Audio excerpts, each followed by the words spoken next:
ಓಂ ಶಾಂತಿ. ಇಂದಿನ ದಿನಾಂಕ 27/6/21. ಅವ್ಯಕ್ತ ಬಾಪ್ತಾದ ರಿವೈಸ್ 26/1/88. ಸಂಗಮ ಯುಗದಲ್ಲಿ ನಂಬರ್ 1 ಪೂಜ್ಯರಾಗುವ ಅಲೌಕಿಕ ವಿಧಿ ಇಂದು. ಅನಾದಿ ತಂದೆ ಮತ್ತು ಆದಿ ತಂದೆಯು ಅನಾದಿ ಸಾಲಿಗ್ರಾಮ ಮಕ್ಕಳನ್ನು ಮತ್ತು ಆದಿ ಬ್ರಾಹ್ಮಣ ಮಕ್ಕಳನ್ನು ಡಬಲ್ ರೂಪದಿಂದ ನೋಡುತ್ತಿದ್ದಾರೆ. ಸಾಲಿಗ್ರಾಮ ರೂಪದಲ್ಲಿಯೂ ಪರಮ ಪೂಜ್ಯರಾಗಿದ್ದೀರಿ ಮತ್ತು ಬ್ರಾಹ್ಮಣ್ಸೋ ದೇವತಾ ಸ್ವರೂಪದಲ್ಲಿಯೂ ಗಾಯನ ಹಾಗೂ ಪೂಜೆಗೆ ಯೋಗ್ಯರಾಗಿದ್ದೀರಿ. ಆದಿ ಮತ್ತು ಅನಾದಿ ಇಬ್ಬರೂ ತಂದೆಯರು. ನೀವು ಪೂಜ್ಯಾತ್ಮಗಳನ್ನು 2 ರೂಪದಿಂದ ನೋಡಿ ಹರ್ಷಿತರಾಗುತ್ತಿದ್ದೇವೆ. ಅನಾದಿ ತಂದೆಯು ಆದಿ ಪಿತನ ಸಹಿತ ಅರ್ಥಾತ್ ಬ್ರಹ್ಮ ತಂದೆ ಮತ್ತು ಬ್ರಾಹ್ಮಣ ಮಕ್ಕಳನ್ನು ತನಗಿಂತಲೂ ಹೆಚ್ಚಾಗಿ ಡಬಲ್ ರೂಪದಲ್ಲಿ ಪೂಜ್ಯರನ್ನಾಗಿ ಮಾಡಿದ್ದಾರೆ. ಅನಾದಿ ತಂದೆಯ ಪೂಜೆಯು ಕೇವಲ ಒಂದು ನಿರಾಕಾರನ ರೂಪದಲ್ಲಿ ಆಗುತ್ತದೆ. ಆದರೆ ಬ್ರಹ್ಮ ಮತ್ತು ಬ್ರಾಹ್ಮಣ ಮಕ್ಕಳ ಪೂಜೆಯು ನಿರಾಕಾರಿ ಸಾಕಾರಿ 2 ರೂಪಗಳಲ್ಲಿ ನಡೆಯುತ್ತದೆ. ಅಂದಾಗ ತಂದೆಯು ಮಕ್ಕಳನ್ನು ತನಗಿಂತಲೂ ಹೆಚ್ಚು ಡಬಲ್ ರೂಪದಿಂದ ಮಹಾನರೆಂದು ತಿಳಿಯುತ್ತಾರೆ.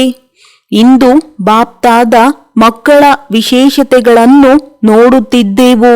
ಪ್ರತಿಯೊಬ್ಬ ಮಗುವಿನ ವಿಶೇಷತೆಯು ತನ್ನದೇ ಆಗಿದೆ. ಕೆಲವರು ತಂದೆಯ ಹಾಗೂ ಸರ್ವ ಬ್ರಾಹ್ಮಣ ಆತ್ಮಗಳ ವಿಶೇಷತೆಗಳನ್ನು ಅರಿತು ಸ್ವಯಂನಲ್ಲಿ ಸರ್ವ ವಿಶೇಷತೆಗಳನ್ನು ಧಾರಣೆ ಮಾಡಿಕೊಂಡು ಶ್ರೇಷ್ಠ ಅರ್ಥಾತ್ ವಿಶೇಷ ಆತ್ಮಗಳಾಗಿ ಬಿಟ್ಟಿದ್ದಾರೆ.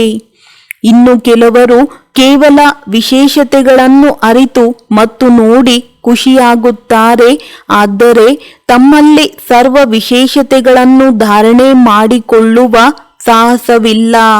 ಮತ್ತೆ ಕೆಲವರು ಪ್ರತಿ ಆತ್ಮನಲ್ಲಿ ಅಥವಾ ಬ್ರಾಹ್ಮಣ ಪರಿವಾರದಲ್ಲಿ ವಿಶೇಷತೆಗಳಿದ್ದರೂ ಸಹ ಅವನ್ನು ವಿಶೇಷತೆಯ ಮಹತ್ವಿಕೆಯಿಂದ ನೋಡುವುದಿಲ್ಲ. ಒಬ್ಬರು ಇನ್ನೊಬ್ಬರನ್ನು ಸಾಧಾರಣ ರೂಪದಿಂದ ನೋಡುತ್ತಾರೆ. ವಿಶೇಷತೆಯನ್ನು ನೋಡುವ ಹಾಗೂ ಅರಿತುಕೊಳ್ಳುವ ಅಭ್ಯಾಸವಿಲ್ಲ ಮತ್ತು ಗುಣಗ್ರಾಹಕ ಬುದ್ಧಿ ಅರ್ಥಾತ್ ಗುಣಗ್ರಹಣ ಮಾಡುವ ಬುದ್ಧಿಯಿಲ್ಲದಿರುವ ಕಾರಣ ವಿಶೇಷತೆ ಅರ್ಥಾತ್ ಗುಣವನ್ನು ಅರಿತುಕೊಳ್ಳುವುದಿಲ್ಲ. ಪ್ರತಿಯೊಬ್ಬ ಬ್ರಾಹ್ಮಣ ಆತ್ಮನಲ್ಲಿ ಯಾವುದಾದರೊಂದು ವಿಶೇಷತೆಯು ಅವಶ್ಯವಾಗಿ ಅಡಕವಾಗಿದೆ. ಬಲೆ ಅವರು 16,000ದ ಕೊನೆಯ ಮಣಿಯೇ ಆಗಿರಬಹುದು. ಆದರೆ ಅವರಲ್ಲಿಯೂ ಒಂದಲ್ಲ ಒಂದು ವಿಶೇಷತೆ ಇದೆ. ಆದ್ದರಿಂದಲೇ ತಂದೆಯ ದೃಷ್ಟಿಯು ಆ ಆತ್ಮನ ಮೇಲೆ ಬೀಳುತ್ತದೆ. ಭಗವಂತನ ದೃಷ್ಟಿಯು ಬಿದ್ದಿತು ಅಥವಾ ಭಗವಂತನೇ ತನ್ನವರನ್ನಾಗಿ ಮಾಡಿಕೊಂಡರೆಂದರೆ ಅವಶ್ಯವಾಗಿ ವಿಶೇಷತೆಯು ಸಮಾವೇಶವಾಗಿದೆಯಲ್ಲವೇ? ಆದ್ದರಿಂದಲೇ ಆ ಆತ್ಮನು ಬ್ರಾಹ್ಮಣರ ಪಟ್ಟಿಯಲ್ಲಿ ಬಂದು ಬಿಟ್ಟಿದ್ದಾರೆ. ಆದರೆ ಸದಾ ಪ್ರತಿಯೊಬ್ಬರ ವಿಶೇಷತೆಯನ್ನು ನೋಡುವ ಮತ್ತು ಅರಿತುಕೊಳ್ಳುವುದರಲ್ಲಿ ನಂಬರ್ 1 ಆಗಿಬಿಡುತ್ತಾರೆ. ಬಾಪ್ತಾದರವರಿಗೆ ಗೊತ್ತಿದೆ ಎಂತಹದೇ ಆತ್ಮನು ಬಲೆ ಜ್ಞಾನದ ಧಾರಣೆ ಹಾಗೂ ಸೇವೆ ಮತ್ತು ನೆನಪಿನಲ್ಲಿ ನಿರ್ಬಲರಾಗಿರಬಹುದು.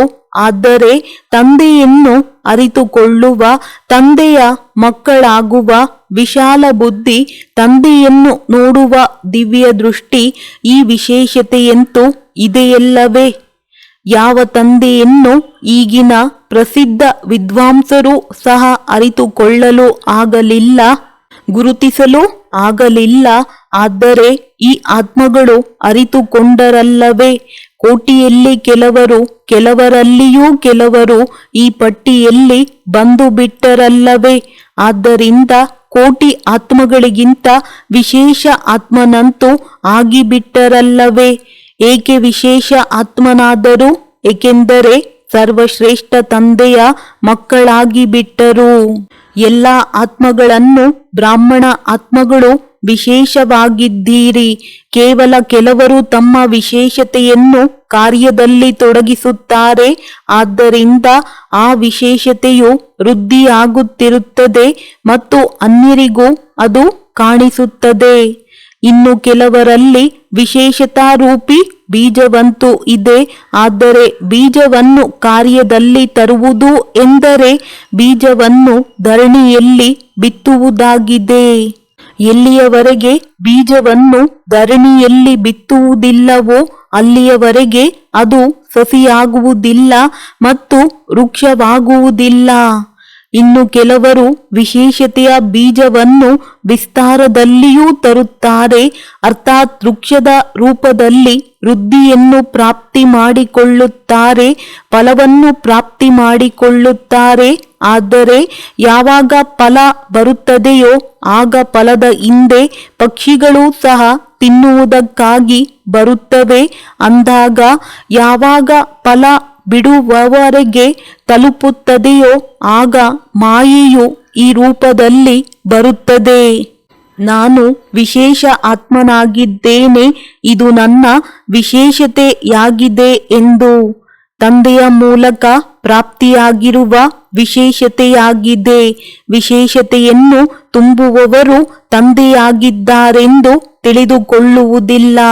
ಯಾವಾಗ ಬ್ರಾಹ್ಮಣರಾದಿರೋ ಆಗ ವಿಶೇಷತೆ ಬಂದಿತು. ಅಂದ ಮೇಲೆ ವಿಶೇಷತೆಯು ಬ್ರಾಹ್ಮಣ ಜೀವನದ ಕೊಡುಗೆಯಾಗಿದೆ, ತಂದೆಯ ಕೊಡುಗೆಯಾಗಿದೆ. ಆದ್ದರಿಂದ ಫಲದ ನಂತರ ಅರ್ಥಾತ್ ಸೇವೆಯಲ್ಲಿ ಸಫಲತೆ ಪಡೆದ ನಂತರ ಈ ಗಮನವನ್ನಿಡುವುದು ಸಹ ಅತ್ಯವಶ್ಯಕವಾಗಿದೆ. ಇಲ್ಲವೆಂದರೆ ಮಾಯಾರೂಪಿ ಪಕ್ಷಿಗಳು ಫಲವನ್ನು ಬೀಳಿಸಿ ಬಿಡುತ್ತವೆ ಅಥವಾ ಕಚ್ಚಿಬಿಡುತ್ತವೆ. ಹೇಗೆ ಖಂಡನೆಯಾಗಿರುವ ಮೂರ್ತಿಗೆ ಪೂಜೆಯೂ ನಡೆಯುವುದಿಲ್ಲ, ಇದು ಮೂರ್ತಿಯಾಗಿದೆ ಎಂದು ಹೇಳುತ್ತಾರೆಯೇ ಹೊರತು ಅದಕ್ಕೆ ಪೂಜೆ ಮಾಡುವುದಿಲ್ಲ. ಹಾಗೆಯೇ ಬ್ರಾಹ್ಮಣ ಆತ್ಮಗಳು ಸೇವೆಯ ಫಲ ಅರ್ಥಾತ್ ಸೇವೆಯಲ್ಲಿ ಸಫಲತೆಯನ್ನು ಪ್ರಾಪ್ತಿ ಮಾಡಿಕೊಳ್ಳುತ್ತಾರೆ. ಆದರೆ ನಾನು ಎಂಬ ಪಕ್ಷಿಯು ಫಲವನ್ನು ಖಂಡನೆ ಮಾಡಿಬಿಟ್ಟಿತು. ಆದ್ದರಿಂದ ಕೇವಲ ಇವರು ಚೆನ್ನಾಗಿ ಸೇವೆ ಮಾಡುತ್ತಾರೆ, ಮಹಾರಥಿಯಾಗಿದ್ದಾರೆ, ಸೇವಾದಾರಿಯಾಗಿದ್ದಾರೆ ಎಂದು ಅನ್ಯರು ಒಪ್ಪುತ್ತಾರೆ. ಆದರೆ ಅವರು ಸಂಗಮ ಯುಗದಲ್ಲಿಯೂ ಸರ್ವ ಬ್ರಾಹ್ಮಣ ಪರಿವಾರದವರ ಹೃದಯದಲ್ಲಿ ಸ್ನೇಹಕ್ಕೆ ಪಾತ್ರರು ಅಥವಾ ಪೂಜ್ಯರಾಗಲು ಸಾಧ್ಯವಿಲ್ಲ. ಸಂಗಮ ಯುಗದಲ್ಲಿ ಹೃದಯದ ಸ್ನೇಹ, ಹೃದಯದ ಗೌರವವೇ ಪೂಜ್ಯರಾಗುವುದಾಗಿದೆ. ಫಲವನ್ನು ನಾನು ಎಂಬುದರಲ್ಲಿ ತರುವವರು ಪೂಜ್ಯರಾಗಲು ಸಾಧ್ಯವಿಲ್ಲ.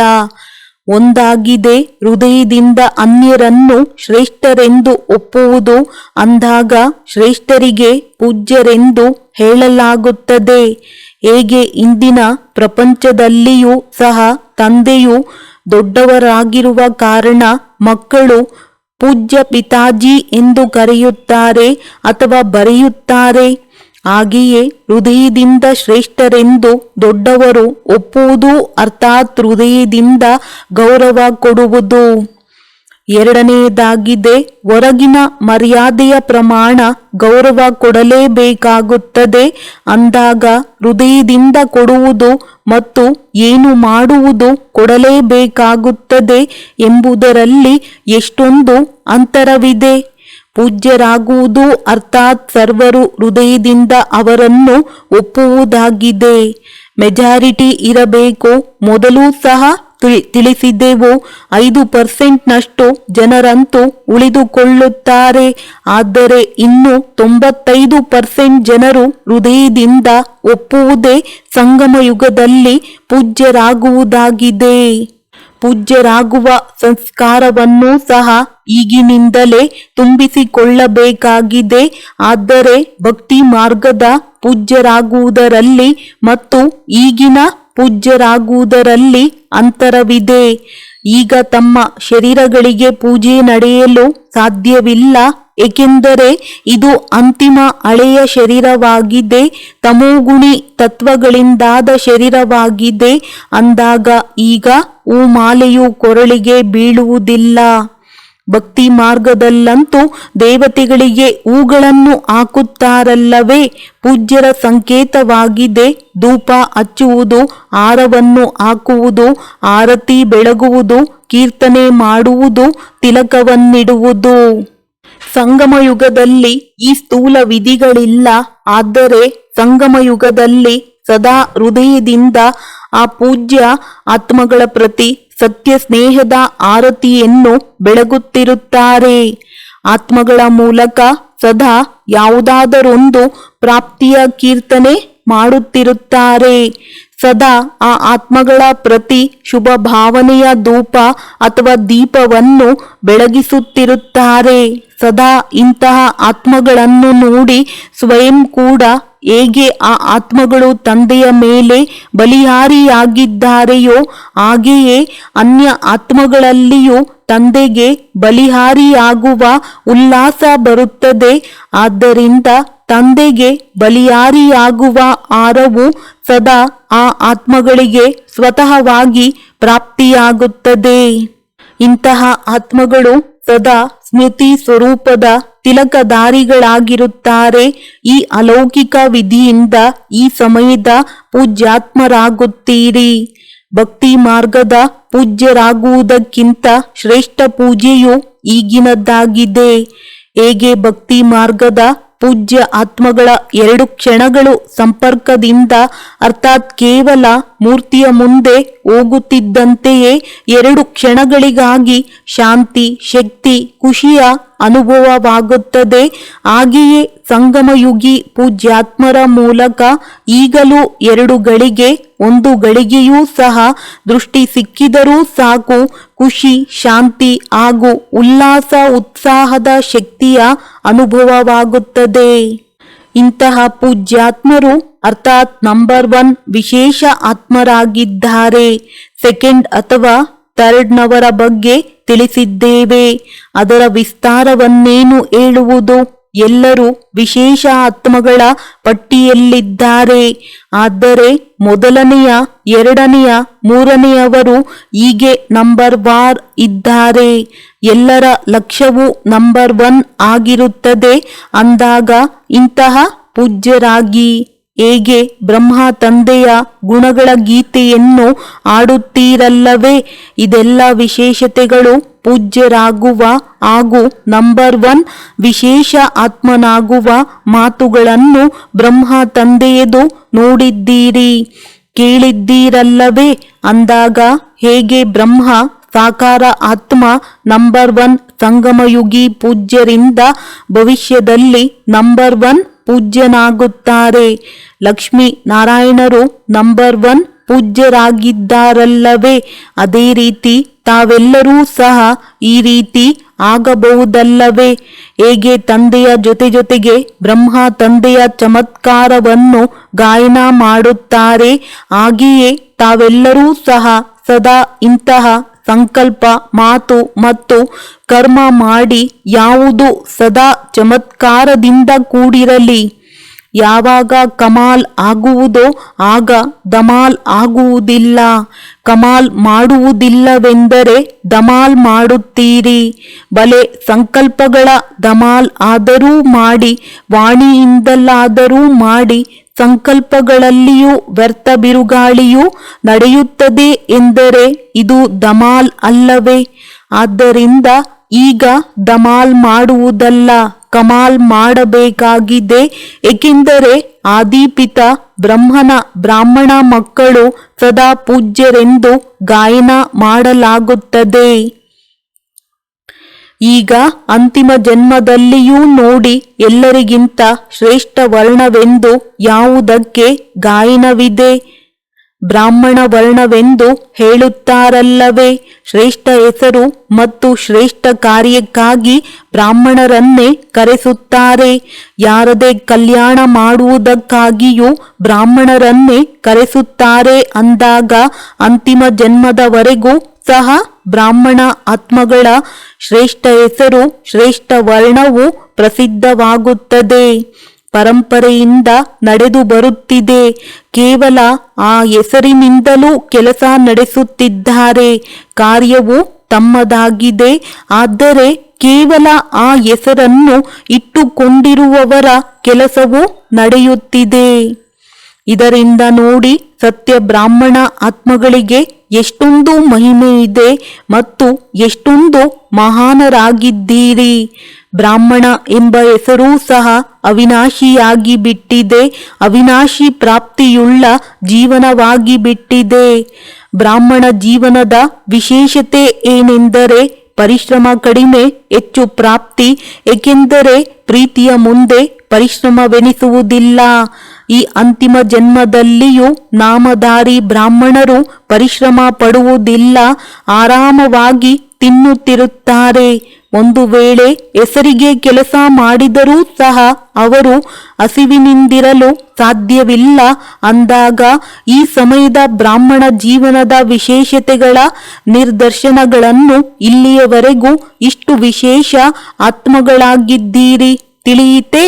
ವರ್ತಮಾನ ಸಮಯದ ಪೂಜ್ಯರೇ ಭವಿಷ್ಯದ ಪೂಜ್ಯರು ಇವರಿಗೆ ವಿಶೇಷ ನಂಬರ್ 1 ಆತ್ಮಗಳೆಂದು ಹೇಳುತ್ತಾರೆ. ಅಂದಾಗ ಪರಿಶೀಲನೆ ಮಾಡಿಕೊಳ್ಳಿ. ಬ್ರಹ್ಮ ತಂದೆಯ ಚರಿತ್ರೆಯನ್ನು ತಿಳಿಸುತ್ತಿದ್ದೇವೆ ಅಲ್ಲವೇ? ಈಗ ಇನ್ನು ಉಳಿದುಕೊಂಡಿದೆ. ಈ ಬ್ರಹ್ಮ ತಂದೆಯ ವಿಶೇಷತೆಯನ್ನು ಸದಾ ಸನ್ಮುಖದಲ್ಲಿಟ್ಟುಕೊಳ್ಳಿ.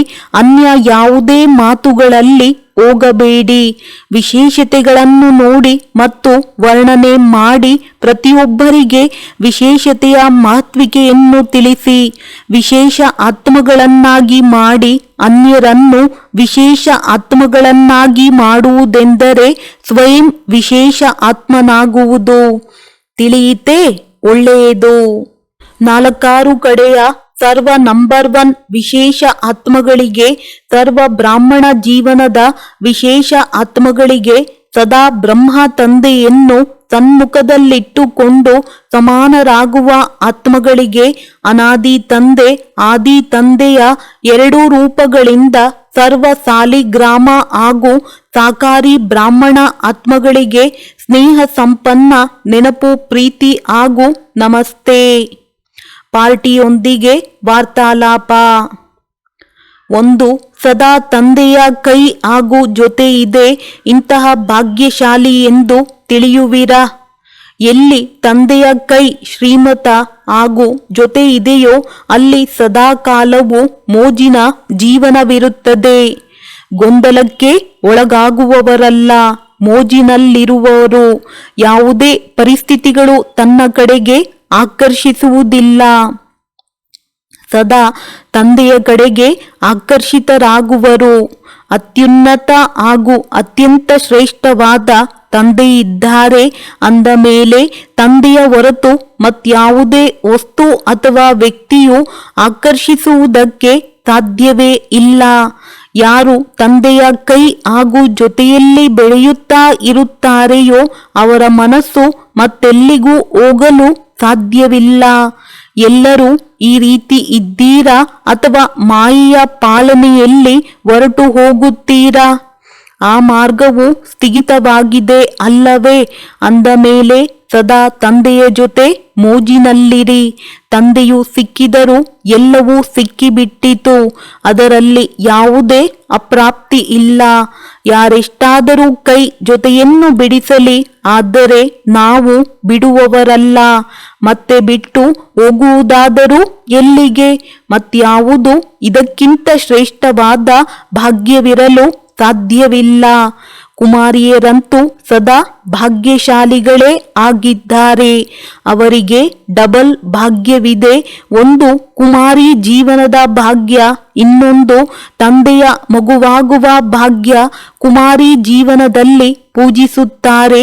ಯಾವಾಗ ಆ ಜೀವನವು ಸಮಾಪ್ತಿಯಾಗುವುದೋ ಆಗ ಎಲ್ಲರ ಮುಂದೆ ಭಾಗಬೇಕಾಗುತ್ತದೆ. ಗೃಹಸ್ಥಿ ಜೀವನವಂತೂ ಕುರಿ ಸಮಾನ ಜೀವನವಾಗಿದೆ. ಕುಮಾರಿ ಜೀವನವು ಪೂಜ್ಯನೀಯ ಜೀವನವಾಗಿದೆ. ಒಂದು ವೇಳೆ ಯಾರೇ ಒಂದು ಬಾರಿ ಬೀಳುತ್ತಾರೆಂದರೂ ಮೂಳೆಯು ಮುರಿಯುತ್ತದೆ ಎಲ್ಲವೇ. ಆನಂತರ ಅದಕ್ಕೆಷ್ಟಾದರೂ ಪ್ಲಾಸ್ಟರ್ ಮಾಡಿರಿ, ಸರಿಪಡಿಸಲೂಬಹುದು. ಆದರೆ ಮೂಳೆಯು ಬಲಹೀನ ಆಗಿಬಿಡುತ್ತದೆ. ಆದ್ದರಿಂದ ಬುದ್ಧಿವಂತರಾಗಿರಿ. ಪರೀಕ್ಷೆ ಮಾಡಿದ ನಂತರ ಬುದ್ಧಿವಂತರಾಗುವುದಲ್ಲ ಒಳ್ಳೆಯದು. ಎರಡನೆಯದು, ಸದಾ ತಮ್ಮನ್ನು ಕಲ್ಪಕಲ್ಪದ ವಿಜಯೀ ಆತ್ಮರೆಂದು ಅನುಭವ ಮಾಡುತ್ತೀರಾ. ಅನೇಕ ಬಾರಿ ವಿಜಯಿಯಾಗುವ ಪಾತ್ರವನ್ನು ಅಭಿನಯಿಸಲಾಗಿದೆ ಮತ್ತು ಈಗಲೂ ಅಭಿನಯಿಸುತ್ತಾ ಇದ್ದೀರಿ. ವಿಜಯೀ ಆತ್ಮರು ಸದಾ ಅನ್ಯರನ್ನು ವಿಜಯಿಯನ್ನಾಗಿ ಮಾಡುತ್ತಾರೆ. ಯಾರು ಅನೇಕ ಬಾರಿ ಮಾಡಿರುತ್ತಾರೆಯೋ ಅವರು ಸದಾಕಾಲ ಸಹಜವಾಗಿ ಇರುತ್ತಾರೆ, ಪರಿಶ್ರಮ ಪಡುವುದಿಲ್ಲ.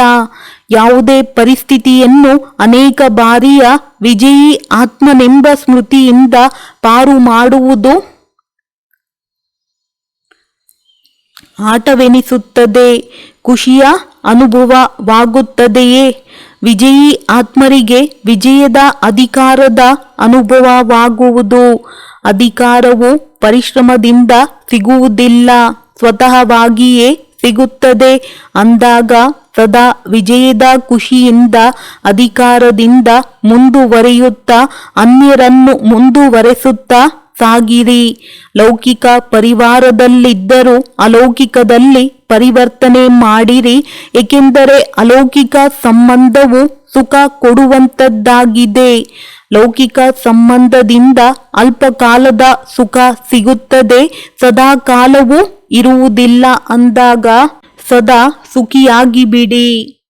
ದುಃಖಿಗಳ ಪ್ರಪಂಚದಿಂದ ಸುಖದ ಪ್ರಪಂಚದಲ್ಲಿ ಬಂದು ಬಿಟ್ಟೆವು. ಈ ಅನುಭವ ಮಾಡುತ್ತೀರಾ? ಮುಂಚೆ ರಾವಣನ ಮಕ್ಕಳಾಗಿದ್ದೆವು, ಆದ್ದರಿಂದ ದುಃಖ ಕೊಡುವವರಾಗಿದ್ದೆವು. ಈಗ ಸುಖದಾತನ ಮಕ್ಕಳು, ಸುಖ ಸ್ವರೂಪರು ಆಗಿಬಿಟ್ಟೆವು. ಮೊದಲ ನಂಬರ್ ಈ ಅಲೌಕಿಕ ಬ್ರಾಹ್ಮಣ ಪರಿವಾರವಾಗಿದೆ. ದೇವತೆಗಳೂ ಸಹ ಸೆಕೆಂಡ್ ನಂಬರಿನವರಾದರು. ಅಂದ ಮೇಲೆ ಈ ಅಲೌಕಿಕ ಜೀವನವು ಪ್ರಿಯವೆನಿಸುತ್ತದೆ ಅಲ್ಲವೇ? ಮೂರನೆಯದು, ಸದಾ ತಮ್ಮನ್ನು ಪದಮಾಪದಂ ಭಾಗ್ಯಶಾಲಿ ಎಂದು ಅನುಭವ ಮಾಡುವಿರಾ. ಇಡೀ ಕಲ್ಪದಲ್ಲಿ ಇಂತಹ ಶ್ರೇಷ್ಠ ಭಾಗ್ಯವು ಪ್ರಾಪ್ತಿಯಾಗಲು ಸಾಧ್ಯವಿಲ್ಲ.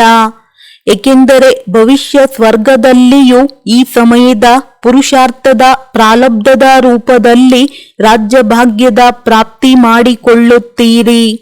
ಭವಿಷ್ಯವೂ ಸಹ ವರ್ತಮಾನದ ಭಾಗ್ಯದ ಲೆಕ್ಕದಿಂದಲೇ ಸಿಗುತ್ತದೆ. ಮಹತ್ವವೆಲ್ಲವೂ ಈ ಸಮಯದ ಭಾಗ್ಯದ್ದಾಗಿದೆ. ಈ ಸಮಯದಲ್ಲಿಯೇ ಬೀಜವನ್ನು ಬಿತ್ತುತ್ತೀರಿ ಮತ್ತು ಅದರ ಫಲವು ಅನೇಕ ಜನ್ಮಗಳವರೆಗೆ ಪ್ರಾಪ್ತಿಯಾಗುವುದು. ಅಂದ ಮೇಲೆ ಮಹತ್ವವಂತೂ ಬೀಜದ್ದಾಯಿತಲ್ಲವೇ? ಈ ಸಮಯದಲ್ಲಿ ಭಾಗ್ಯವನ್ನು ರೂಪಿಸಿಕೊಳ್ಳುವುದು ಅಥವಾ ಭಾಗ್ಯದ ಪ್ರಾಪ್ತಿ ಆಗುವುದು, ಇದು ಬೀಜವನ್ನು ಬಿತ್ತುವುದಾಯಿತು. ಹಾಗಾದರೆ ಈ ಗಮನವನ್ನಿಡುತ್ತಾ ಸದಾ ಪುರುಷಾರ್ಥದಲ್ಲಿ ತೀವ್ರಗತಿಯಿಂದ ಮುಂದುವರಿಯುತ್ತಾ ಸಾಗಿರಿ. ಹಾಗೂ ಸದಾ ಈ ಸಮಯದ ಪದಮಾಪದಂ ಭಾಗ್ಯದ ಸ್ಮೃತಿಯು ಇಮರ್ಜ್ ರೂಪದಲ್ಲಿರಲಿ. ಕರ್ಮವನ್ನು ಮಾಡುತ್ತಿರುವಾಗಲೂ ನೆನಪಿರಲಿ. ಕರ್ಮದಲ್ಲಿರುವಾಗ ತಮ್ಮ ಈ ಶ್ರೇಷ್ಠ ಭಾಗ್ಯವನ್ನು ಮರೆಯಬಾರದು. ಸ್ಮೃತಿ ಸ್ವರೂಪರು ಆಗಿರಬೇಕು. ಇಂಥವರಿಗೆ ಹೇಳಲಾಗುತ್ತದೆ ಪದಮಾಪದಂ ಭಾಗ್ಯಶಾಲಿಗಳು. ಸದಾ ಇದೇ ಸ್ಮೃತಿಯ ವರದಾನವನ್ನು ಜೊತೆಯಲ್ಲಿ ಇಟ್ಟುಕೊಳ್ಳಿರಿ.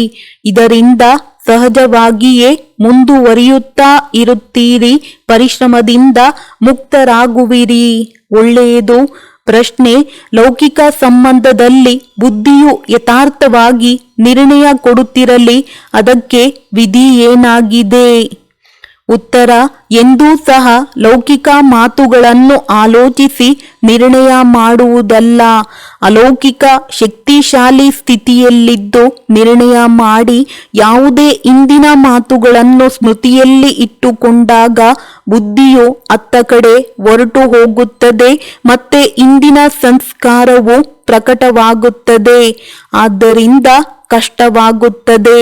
ಅಂದಾಗ ಲೌಕಿಕ ವೃತ್ತಿಯನ್ನು ಸಂಪೂರ್ಣವಾಗಿ ಮರೆತು ಆತ್ಮನೆಂದು ತಿಳಿದು ನಂತರ ನಿರ್ಣಯ ಮಾಡಿ ಆಗ ಯಥಾರ್ಥ ನಿರ್ಣಯ ಸಿಗುವುದು. ಇದಕ್ಕೆ ವಿಕರ್ಮಾಜೀತನ ಸಿಂಹಾಸನವೆಂದು ಹೇಳುತ್ತಾರೆ. ಅಲೌಕಿಕ ಆತ್ಮಿಕ ಸ್ಥಿತಿಯೇ ವಿಕರ್ಮಾಜೀತನ ಸಿಂಹಾಸನವಾಗಿದೆ. ಈ ಸಿಂಹಾಸನದಲ್ಲಿ ಕುಳಿತು ನಿರ್ಣಯ ಮಾಡಿ ಆಗ ಅದು ಯಥಾರ್ಥವಾಗಿರುವುದು. ಒಳ್ಳೆಯದು. ವರದಾನ: ಸಂಗಾತಿ ಮತ್ತು ಸಾಕ್ಷಿ ಸ್ಥಿತಿಯ ಸ್ಮೃತಿಯ ಮೂಲಕ ಬಂಧನಗಳಿಂದ ಮುಕ್ತರಾಗುವ ಸರ್ವಶಕ್ತಿ ಸಂಪನ್ನ ಭವ. ಸರ್ವಶಕ್ತಿಗಳಿಂದ ಸಂಪನ್ನರಾಗಿದ್ದು ಅಧೀನತೆಯಿಂದ ದೂರವಾಗುವುದಕ್ಕಾಗಿ ಸದಾ 2 ಶಬ್ದಗಳು ನೆನಪಿರಲಿ. ಒಂದು ಸಾಕ್ಷಿ, ಇನ್ನೊಂದು ಸಂಗಾತಿ. ಇದರಿಂದ ಬಂಧನ ಮುಕ್ತ ಸ್ಥಿತಿಯು ಬಹಳ ಬೇಗನೆ ಆಗಿಬಿಡುತ್ತದೆ. ಸರ್ವಶಕ್ತಿವಂತ ತಂದೆಯು ಜೊತೆ ಇದ್ದಾರೆ ಅಂದ ಮೇಲೆ ಸರ್ವಶಕ್ತಿಗಳು ಸ್ವತಃವಾಗಿಯೇ ಪ್ರಾಪ್ತಿಯಾಗುತ್ತದೆ ಮತ್ತು ಸಾಕ್ಷಿಯಾಗಿ ನಡೆಯುವುದರಿಂದ ಯಾವುದೇ ಬಂಧನಗಳಲ್ಲಿ ಸಿಲುಕಿಕೊಳ್ಳುವುದಿಲ್ಲ. ನಿಮಿತ್ತವಾಗಿ ಈ ಶರೀರದಲ್ಲಿರುತ್ತಾ ಕರ್ತವ್ಯವನ್ನು ಮಾಡಿದ್ದೀರಿ ಮತ್ತು ಸಾಕ್ಷಿಯಾದಿರಿ. ಈ ವಿಶೇಷ ಅಭ್ಯಾಸವನ್ನು ಹೆಚ್ಚಿಸಿಕೊಳ್ಳಿರಿ. ಸ್ಲೋಗನ್: ಅಶುದ್ಧ ಮತ್ತು ಶುದ್ಧ ಇವೆರಡರ ಯುದ್ಧವಿದೆ ಎಂದರೆ ಬ್ರಾಹ್ಮಣರ ಬದಲು ಕ್ಷತ್ರಿಯರಾದಿರಿ. ಒಳ್ಳೆಯದು. ಓಂ ಶಾಂತಿ.